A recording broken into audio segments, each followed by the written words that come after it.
மேட்டூர் அணையிலிருந்து திறக்கப்பட்ட நீர் வீணாக கடலில் கலப்பதை தடுத்து நிறுத்த வேண்டும் எனவும், காவிரி டெல்டா பகுதிகளில் உள்ள ஏரி, குளம், குட்டைகளில் தண்ணீரை சேமித்து வைக்க தேவையான நடவடிக்கைகளை தமிழக அரசு மேற்கொள்ள வேண்டும் எனவும் கழக பொதுச் செயலாளர் திரு டிடிவி தினகரன் அவர்கள் வலியுறுத்தியுள்ளார்.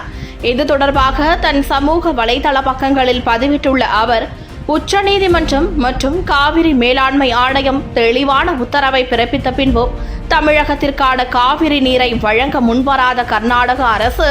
தற்போது காவிரி நீர்பிடிப்பு பகுதிகளில் பெய்து வரும் தொடர் மழையின் காரணமாக உபரி நீரை திறந்துவிட்டுள்ளதாக கூறியுள்ளார். கடந்த 2 ஆண்டுகளாக பருவமழை பொய்த்ததன் காரணமாகவும் கர்நாடக அரசிடம் இருந்து தமிழகத்திற்கான காவிரி நீரை திமுக அரசு கேட்டு பெற தவறியதன் மூலமாகவும் காவிரி டெல்டா பகுதிகளில் மேற்கொள்ளப்படும் பாசன சாகுபடியின் பரப்பளவு பெருமளவு குறைந்திருப்பதோடு விவசாயிகளின் வாழ்வாதாரமும் முற்றிலுமாக பாதிக்கப்பட்டுள்ளதாகவும் அவர் தெரிவித்துள்ளார்.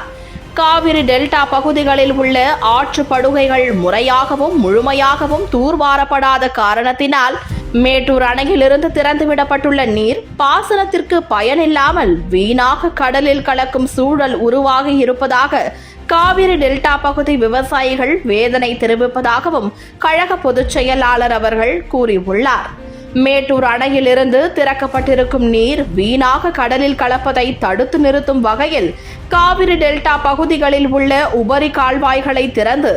ஏரி, குளம், குட்டைகளில் சேமித்து வைத்து விவசாயிகளின் தேவைக்கேற்ப பயன்படுத்துவதற்கான நடவடிக்கைகளை போர்க்கால அடிப்படையில் மேற்கொள்ள வேண்டும் எனவும் தமிழக அரசை வலியுறுத்துவதாகவும் கழக பொதுச் செயலாளர் அவர்கள் தன் சமூக வலைதள பக்கங்களில் பதிவிட்டுள்ளார்.